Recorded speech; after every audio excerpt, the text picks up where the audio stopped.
Boa tarde, pessoal. Estamos aqui para mais uma aula de logística. Espero que vocês estejam bem. Na nossa aula de hoje, nós iremos ver um pouco sobre, como combinado, né, com vocês, sobre a logística reversa, né? E o que é que vem a ser essa logística reversa, né? Logo o nome logo de cara, na verdade, quando a gente não conhece nada sobre o termo, a gente às vezes até assusta, né? Porque não entende bem ou porque o nome é controverso, não é comum ao nosso vocabulário, né? Quando se fala de logística, falar em logística reversa, né? E aí eu trouxe essa imagem para vocês que representa um ciclo da logística reversa, né? E aí a gente vai ver pontos bem importantes aqui, principalmente voltado aqui para esse símbolo, né? Que representa, né, a reciclagem, né?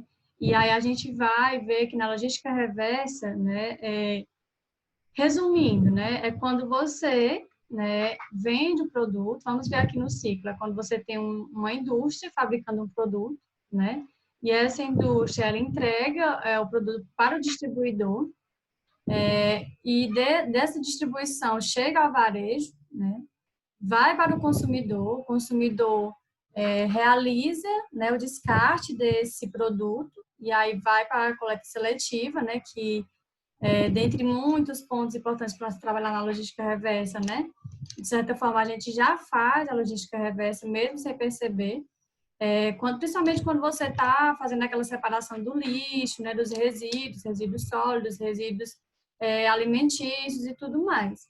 E aí o consumidor em si, ele faz essa separação, né, essa coleta e seleção, né, e aí vai para a reciclagem, né, e da reciclagem esse produto retorna para a indústria, para o seu campo fabril, né, para ser reaproveitado e recolocado no mercado, né. Um exemplo bem prático que a gente tem disso são, por exemplo, as garrafas de vidro retornáveis ou de plástico mesmo, né, das empresas. Elas percorrem todo esse ciclo e retornam para a empresa, né? Então, a logística reversa ela trabalha com essa preocupação, né, das empresas e dos consumidores, é uma ação conjunta, né, de empresas, consumidores, do governo em si, né, em se realizar, né, esse ciclo, pensando em quê, né? Pensando na melhoria do meio ambiente, né?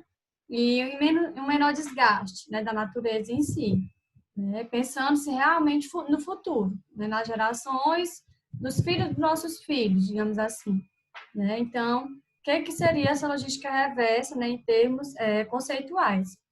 Logística reversa, também conhecida como logística inversa, é a área da logística, perdão, com foco no retorno dos materiais que já estão sendo utilizados no processo produtivo, né? Assim como vocês viram lá na imagem, visando o reaproveitamento ou o descarte apropriado de materiais e a preservação ambiental. Pronto, então resumiu basicamente aquele ciclo, né? Tudo que já foi colocado para vocês na definição, né? Quando a empresa de logística ela consegue empregar um processo de logística reversa de maneira ainda lucrativa, ela está alcançando a sustentabilidade econômica e ambiental do seu negócio. Como é que isso funciona na prática, né?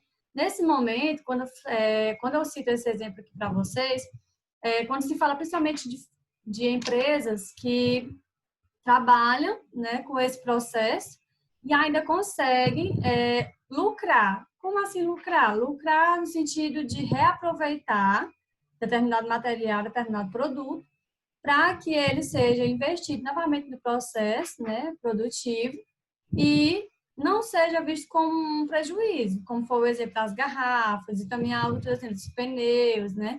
Tudo que pode ser reutilizado.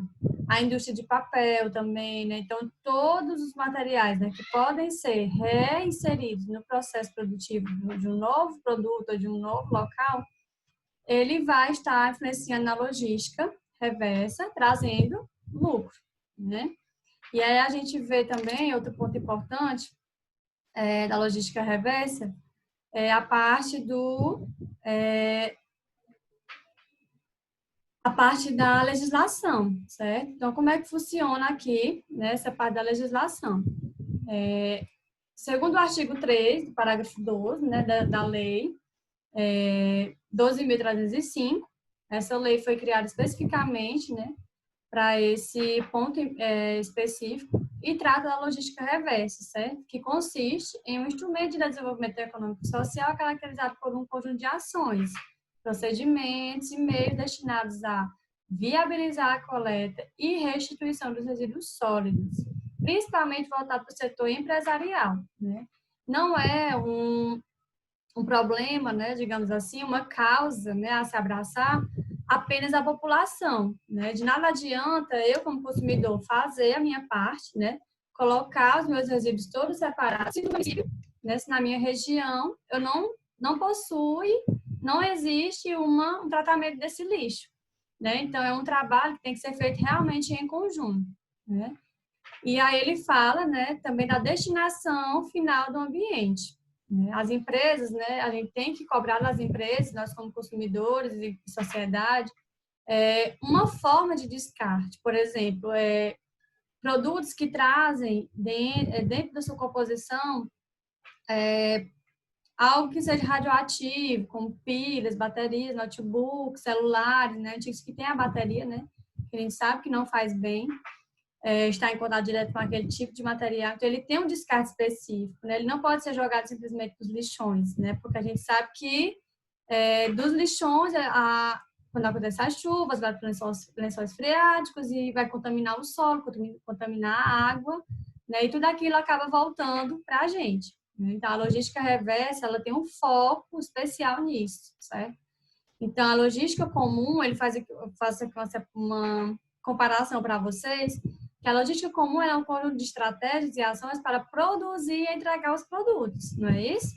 Da forma mais barata e ágil possível para as lojas e consumidores.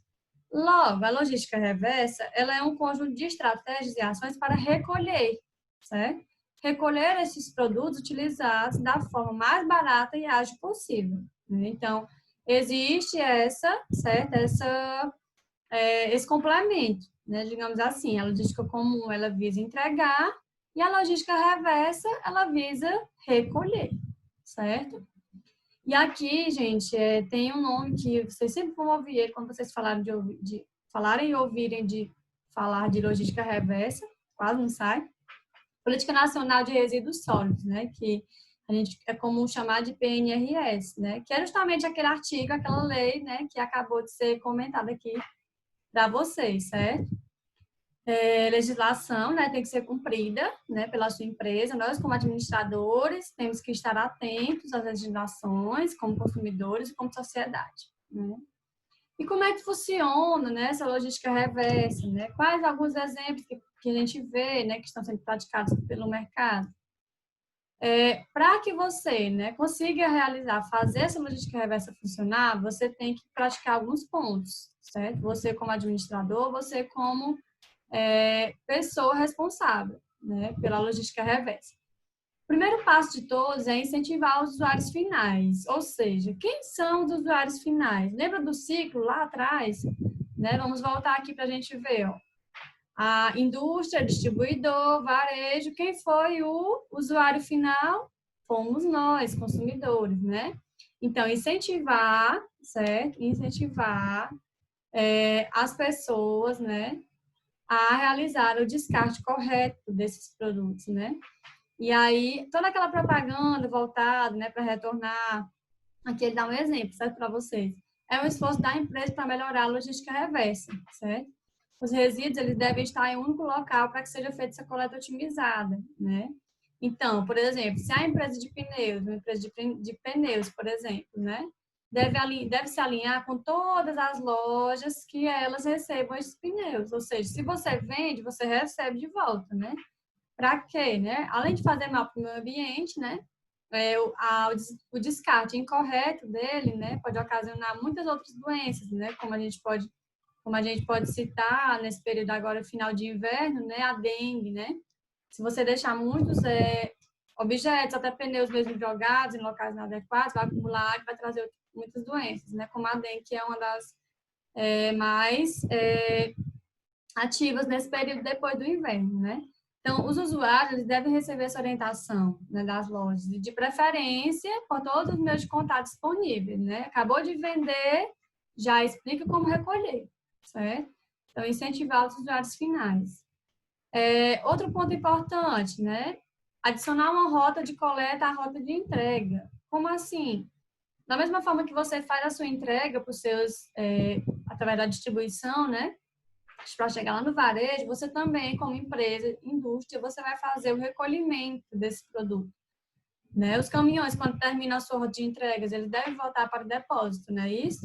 Então, por que não fazer logo uma rota de retorno, né? Que faça um recolhimento dos pneus descartados, né? Quando você faz isso, né, você como fabricante, né, de pneus e transportadora, você vai melhorar a rotina das entregas e otimizar essa logística reversa. Né? Ele já está voltando para o galpão, né? Já vai ter que voltar para ficar lá guardado. Então, por que ele não passa recolhendo, né, naquela outra semana? Certo? Então, mais ou menos nesse sentido. E aí a gente vai para outro ponto, que é ser criativo e educar os consumidores, né? Que é um dos bem difíceis, mas não é impossível, né? Então, é claro que você não precisa recolher 100%, né? Desses produtos, desses pneus, por exemplo, que é o exemplo aqui que está sendo dado. Eles podem ser encaminhados para outro fim, né? Pelo usuário final. Será que não seria bom para o fabricante se esses pneus fossem recolhidos para uma ONG que está utilizando em ONGs comunitárias, né? Já que você não consegue voltar diretamente para a empresa, por que você não faz uma recolocação desses produtos no ambiente, né? Que a gente já vai entrar nos 3 R's, né? Reduzir, reciclar, reutilizar. Né? E talvez o custo de recolher e encaminhar tantos pneus seja diminuído e com essa economia o produtor possa incentivar essa ONG com a doação de um pequeno utilitário para fazer a coleta. Então, dessa forma, você une o útil ao agradável. Então, você tem que ser criativo, né, e educar os consumidores para aquilo, né, se você tem realmente uma preocupação. E a empresa ela ganha um incentivo fiscal com a doação, né, e a ONG ganha, né, com o veículo e todos ganham com menos pneus poluindo o meio ambiente.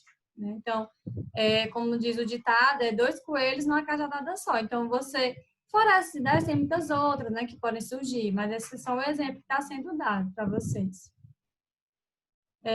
Outros exemplos, né, de logística reversa que a gente pode ver, existe também a logística reversa com a reciclagem de garrafas PET, né? A devolução de correspondências, reciclagem de eletrônicos, né? Como eu havia dito para vocês, produtos, né? Que fazem mal para o meio ambiente, baterias, né? De notebook, bateria de celulares, reciclagem de pilhas, né? Reciclagem de óleo lubrificante utilizado, também como óleo de cozinha, né? A gente sabe que os óleos de cozinha eles são, né, um dos maiores causadores de poluição, né, também.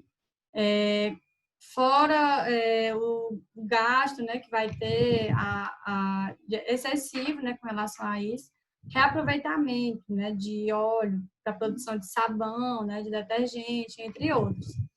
Aqui, gente, há uma atividade para vocês, certo? Nessa atividade, vocês vão falar e conversar um pouco sobre a logística em si, né? Sobre os pontos principais que foram falados na aula, sobre a legislação. Como você vê que é importante, certo? Trabalhar a logística como um todo, certo? Deixei 2 links para vocês que são importantíssimos, né? São exemplos, são reforços do que foi dado, explicado na aula. Esse é o nosso último conteúdo da prova, certo? E aí a gente vai estar trabalhando na próxima semana com a revisão dos conteúdos, mas já fiquem atentos porque esse conteúdo também vai cair na prova, certo? Então, um abração, espero que estejam bem, saudades e até a próxima.